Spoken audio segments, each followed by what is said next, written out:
समय ऋषियों ने फिर प्रश्न कर, महाराज आप पहले कह रहे थे कि शुकदेव के द्वारा ये श्रीमद् भागवत महापुराण कही गई, उनका संक्षिप्त वर्णन या उनका वर्णन हमें सुनाए। बोलो राधे राधे। एक निवेदन समझ गए होंगे कि क्या करना चाहता।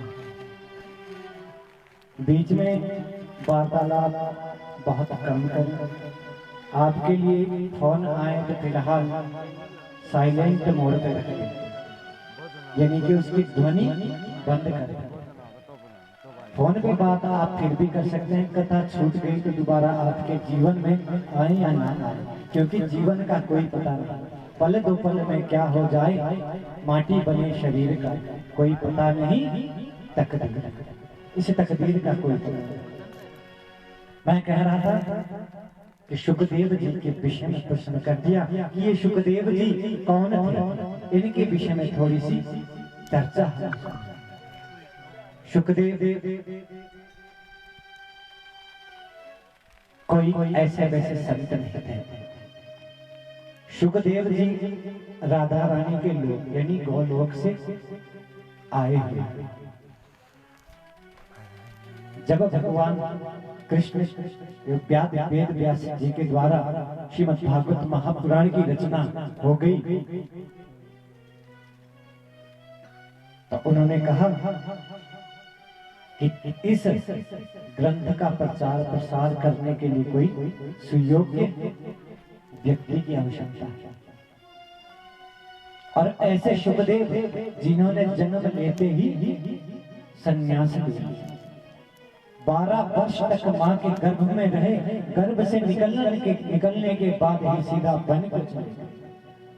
ऐसे ऋषियों ने कहा महाराज थोड़ा विस्तार से और बताइए कि उनका अवतरण हुआ कैसे। तो ये कौशिकी संहिता की एक कथा है, भले आप तो फिर अगर शुकदेव जी के चित्रण में, उनके चरित्र में जाना है तो मां भगवती, पार्वती और शंकर के जीवन को समझना हो।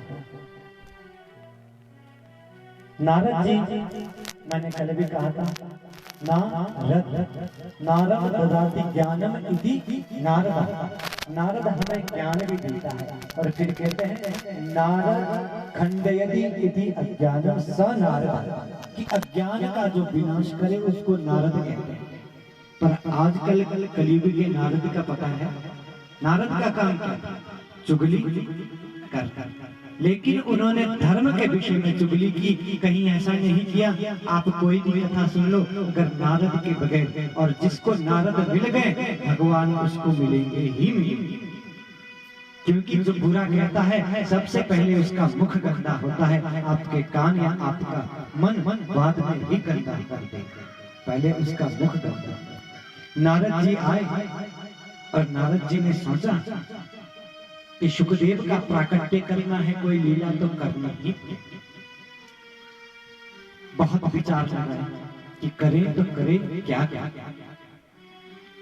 दिमाग में आया कि इस सृष्टि में अभी मनुष्य तो लड़ते ही रहते हैं, क्यों ना भगवान को आपस में लड़ाया जाए। भगवान विष्णु के पास, क्योंकि विष्णु के उपासक हैं, नारायण नारायण नारायण कहते हैं कि विष्णु के पास जाता हूं और विष्णु और मां लक्ष्मी को आपस में लड़वाता, कोई तरकीब तो निकालनी ही होगी। गया तो देखा भगवान विष्णु शेष शैया पे और मां लक्ष्मी उनके चरणों के पास बैठी। अब अगर चुगली करनी है तो एकांत चाहिए, वहां एकांत मिला नहीं, भले चले ब्रह्मा जी के पास जाते, सीधा सीधी छलांग लगा दी, नारायण नारायण करते और ब्रह्मलोक में पहुंचे। ब्रह्मा बूढ़ा बाबा, पहले तो तरस आया कि बूढ़ा है और बूढ़े में अगर अपने पत्नी से लड़ाई करवा दी तो लोग हंसाई हो जाएगी, जगह हंसाई हो जाएगी। माँ जो ब्रह्मानी है वो साथ साथ उनके संग बैठी हुई, बोले यहाँ भी बात नहीं बनी। अंत तो गंगा गए कहाँ? कैलाश पर्वत। बोलो राधे राधे।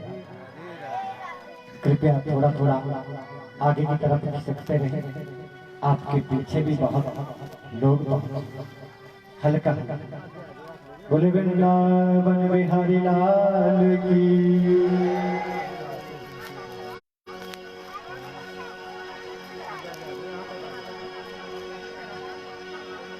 बोले सच्चिदानंद भगवान की। बस सम्यक है, बस थोड़ा ध्यान पीछे रखें। सोशल डिस्टेंसिंग यहाँ नहीं है। जिनके पास मास्क नहीं है कमेटी के सदस्य से मास्क ले लें या अपना दुपट्टा चुनरी ओढ़ के ले। शायद कहीं न कहीं यमदूत के पार्षद आज पहुंच सकते हैं, आशंका है। क्योंकि हम तो टेस्ट करवा के आए हैं, जो नहीं आया शायद नाक गले में कोई फंदा ना डाल, इसीलिए थोड़ा बीच बीच में खोल दिया करें।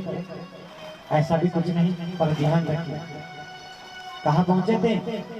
कैलाश पर्वत। बोले शंकर भगवान की।